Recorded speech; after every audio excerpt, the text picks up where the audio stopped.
ಅನಾಮಧೇಯ ವ್ಯಕ್ತಿಗಳಿಂದ ಪರಿಷತ್ ಸದಸ್ಯ ಸಿಟಿ ರವಿ ಅವರಿಗೆ ಬೆದರಿಕೆ ಪತ್ರ ಬಂದಿದೆ ಎನ್ನುವಂಥದ್ದು ಗೊತ್ತಾಗ್ತಾ ಇದೆ. ಈ ಸಂಬಂಧ ಸಿಟಿ ರವಿ ಅವರು ದೂರನ್ನು ಕೊಟ್ಟಿದ್ದಾರೆ. 15 ದಿನದ ಒಳಗೆ ಬೆಳಗಾವಿಗೆ ಬಂದು ಅಭಿನೇತ್ರಿಯ ಕ್ಷಮೆಯನ್ನ ಕೇಳಬೇಕು, ಇಲ್ದಿದ್ರೆ ಮನೆಗೆ ನುಗ್ಗಿ ಕೈಕಾಲು ಮುರಿದು ಸಾಯಿಸ್ತೇವೆ. ಅನಾಮಧೇಯ ವ್ಯಕ್ತಿಗಳು ಸಿಟಿ ರವಿ ಅವರಿಗೆ ಬೆದರಿಕೆ ಪತ್ರವನ್ನು ಕಳುಹಿಸಿದ್ದಾರೆ. ಅಭಿನೇತ್ರಿ ಕೈಕಾಲು ಹಿಡಿದು ಕ್ಷಮೆಯನ್ನ ಕೇಳಬೇಕು ಅಂತ ಹೇಳಿ ಉಲ್ಲೇಖವನ್ನ ಮಾಡಿದ್ದಾರೆ.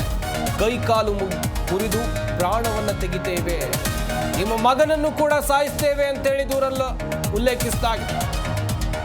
ಈ ಸಂಬಂಧ ಸಿಟಿ ರವಿ ಅವರು ದೂರನ್ನ ಕೊಟ್ಟಿದ್ದಾರೆ ಎನ್ನುವಂಥದ್ದು ಗೊತ್ತಾಗ್ತಾ ಇದೆ. 15 ದಿನದ ಒಳಗೆ ಬೆಳಗಾವಿಗೆ ಬರಬೇಕು, ಅಭಿನೇತ್ರಿಯ ಕ್ಷಮೆಯನ್ನ ಕೇಳಬೇಕು, ಇಲ್ದಿದ್ರೆ ಮನೆಗೆ ನುಗ್ಗಿ ಕೈಕಾಲು ಮುರಿದು ಸಾಯಿಸ್ತೀವಿ ಅಂತೇಳಿ ಬೆದರಿಕೆ ಪತ್ರ ಬಂದಿದೆ. ಗಮನಿಸ್ತಾ ಇರಬಹುದು ನೀವು ಕೂಡ ದೃಶ್ಯಾವಳಿಗಳಲ್ಲಿ. ಇದು ಬಿಜೆಪಿಯ ಪರಿಷತ್ ಸದಸ್ಯ ಸಿಟಿ ರವಿ ಅವರಿಗೆ ಬಂದಿರುವಂತಹ ಬೆದರಿಕೆ ಪತ್ರ. ಬೆಳಗಾವಿಗೆ ಬರಬೇಕು, ಇಲ್ದಿದ್ರೆ ನಿಮ್ಮ ಮನೆಗೆ ಬಂದು ಕೈಕಾಲು ಮುರಿದು ಸಾಯಿಸ್ತೇವೆ ಎನ್ನುವುದಾಗಿ ಬೆದರಿಕೆಯನ್ನು ಹಾಕಲಾಗಿದೆ. ಈ ಹಿಂದೆ ಬೆಳಗಾವಿಯ ಚಳಿಗಾಲದ ಅಧಿವೇಶನದ ಸಂದರ್ಭದಲ್ಲಿ ಯಾವ ರೀತಿಯಾದಂಥ ಜಟಾಪಟಿ ಆಗಿತ್ತು, ಲಕ್ಷ್ಮೀ ಹೆಬ್ಬಾಳ್ಕರ್ ಹಾಗೇನೆ ಸಿಟಿ ರವಿ ಅವರ ನಡುವೆ. ಆ ಬಳಿಕ ಆದಂಥ ಹೈಡ್ರಾಮಕ್ಕೆ ಇಡೀ ರಾಜ್ಯವೇ ಸಾಕ್ಷಿಯಾಗಿದೆ. ಇದಾದ ಮೇಲೆ ಸಿಟಿ ರವಿ ಅವರಿಗೆ ಬರ್ತಾ ಇರುವಂಥ ಬೆದರಿಕೆ ಪತ್ರವನ್ನು ಕೂಡ ನೋಡ್ತಾ ಇದ್ದೀರಿ. ಸಿಟಿ ರವಿ ಅಲ್ಲದೆ ಮಗ ಸೂರ್ಯನಿಗೂ ಪ್ರಾಣ ಬೆದರಿಕೆ. ಚಿಕ್ಕಮಗಳೂರು ಬಸವನಹಳ್ಳಿ ಪೊಲೀಸ್ ಠಾಣೆಗೆ ದೂರನ್ನು ಕೊಟ್ಟಿದ್ದಾರೆ ಸಿಟಿ ರವಿ. ಸೂಕ್ತ ಕ್ರಮಕ್ಕೆ ಬಿಜೆಪಿ ಎಂಎಲ್ಸಿ ದೂರನ್ನು ಕೊಟ್ಟಿದ್ದಾರೆ. ಪ್ರಕರಣ ದಾಖಲಿಸಿಕೊಂಡು ಬಸವನಹಳ್ಳಿ ಪೊಲೀಸರು ತನಿಖೆಯನ್ನು ಆರಂಭಿಸಿದ್ದಾರೆ ಎನ್ನುವಂಥದ್ದು ಗೊತ್ತಾಗ್ತಾ ಇದೆ.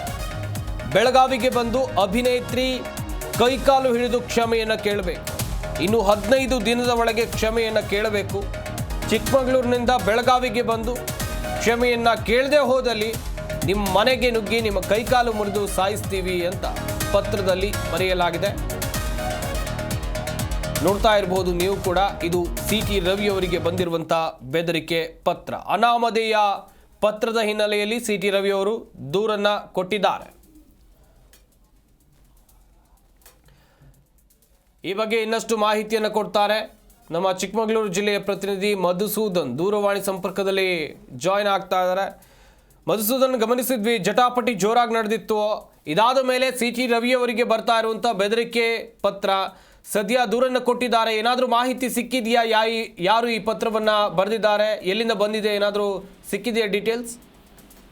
ಖಂಡಿತವಾಗ್ಲೂ ಸಂಪತ್ತೇನು ಅನಾಮಧೇಯ ವ್ಯಕ್ತಿಗಳಿಂದ ಈಗ ಸಿಟಿ ರವಿಗೆ ಬೆದರಿಕೆ ಪತ್ರ ಬಂದಿರುವುದು. ಏನಂದ್ರೆ ಈ ಪತ್ರದ ಸಾರಾಂಶ ಏನಂತಂದ್ರೆ ಅದರ ಸಂಪೂರ್ಣವಾಗಿ ನಾವು ನೋಡ್ಬೋದು ಆ ಪತ್ರದಲ್ಲಿ. ಅಂದ್ರೆ ಇನ್ನು 15 ದಿನದ ಒಳಗಡೆ ಅಭಿನೇತ್ರಿಯ ತಂಡಕ್ಕೆ ನೀವು ಕ್ಷಮೆಯನ್ನ ಕೇಳಬೇಕು. ನೀವು ಚಿಕ್ಕಮಗಳೂರಿನಿಂದ ಬೆಳಗಾವಿಗೆ ಬಂದು ಅಭಿನೇತ್ರಿಯ ಕೈ ಕಾಲನ್ನು ಹಿಡಿದು ಇನ್ನು ಕ್ಷಮೆಯನ್ನ ಕೇಳಬೇಕು ಎಂಬುದು ಪ್ರಮುಖವಾಗಿ ಪತ್ರದಲ್ಲಿ ಬರೆದಿರುವಂತದ್ದು. ಇಲ್ಲದಿದ್ದರೆ ಏನು ಸಿಟಿ ರವಿ ಅವರ ಮನೆಗೆ ನುಗ್ಗಿ ಅವರ ಮೇಲೆ ಕೈ ಕಾಲನ್ನ ಮುರಿದು ಸಾಯಿಸುತ್ತೇವೆ ಎನ್ನುವ ಎಚ್ಚರಿಕೆಯನ್ನು ಕೂಡ ಈಗ ನೀಡಿರುವಂತದ್ದು. ಇದರ ಹಿನ್ನೆಲೆ ಕೂಡ ಸಿಟಿ ರವಿ ಈಗ ಬಸವನಹಳ್ಳಿ ಪೊಲೀಸ್ ಠಾಣೆಗೆ ದೂರನ್ನ ಕೂಡ ನೀಡಿರುವಂತದ್ದು. ಏನು ಸಿಟಿ ರವಿ ಅವರು ಈ ಅನಾಮಧೇಯ ಪತ್ರಗಳ ವ್ಯಕ್ತಿಗಳಿಂದ ಬಂದಿರುವ ಆ ಪತ್ರಕ್ಕೆ ಸೂಕ್ತ ಕಾನೂನು ಕ್ರಮ ತೆಗೆದುಕೊಳ್ಳುವಂತೆ ಈಗ ಆ ಠಾಣೆಗೆ ದೂರನ್ನ ನೀಡಿರುವಂತದ್ದು. ಈಗ ಸದ್ಯಕ್ಕೆ ಪ್ರಕರಣವನ್ನ ಪೊಲೀಸರು ಏನೊಬ್ಬ ಚಿಕ್ಕಮಗಳೂರು ನಗರದ ಬಸವನಹಳ್ಳಿ ಪೊಲೀಸರು ಈಗ ಪ್ರಕರಣ ದಾಖಲಿಸಿಕೊಂಡು ಈಗ ಪೊಲೀಸರಿಂದ ಈಗ ತನಿಖೆಯನ್ನ ಮಾಡಿರುತ್ತಿರುವಂತದ್ದು. ಈಗ ಪ್ರಾಥಮಿಕ ತನಿಖೆ ಪ್ರಾರಂಭವಾಗಿರುವಂತದ್ದು.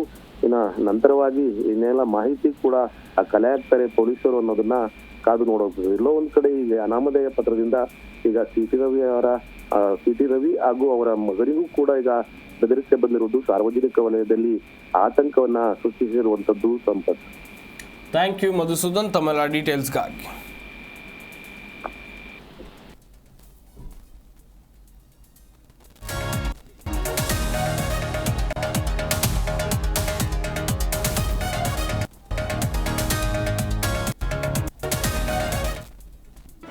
ಜಿ ಕನ್ನಡ ನ್ಯೂಸ್ ಈಗ ನಿಮ್ಮ ಮನೆಯಲ್ಲೇ ನೋಡಿ. ಎಲ್ಲ ಕೇಬಲ್ಗಳಲ್ಲಿ ಈಗ ಲಭ್ಯ.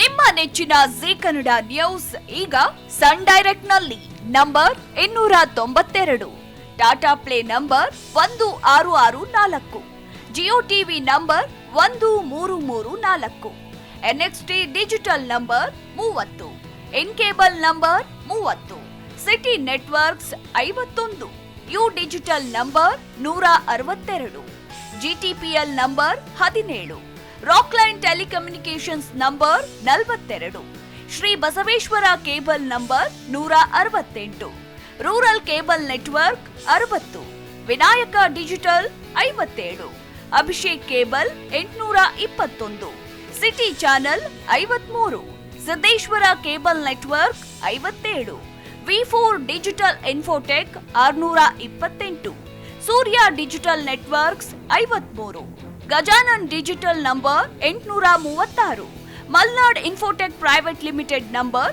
56, metrocast number 830, victory digital number 167ರಲ್ಲಿ ನೋಡಿ ಆನಂದಿಸಿ.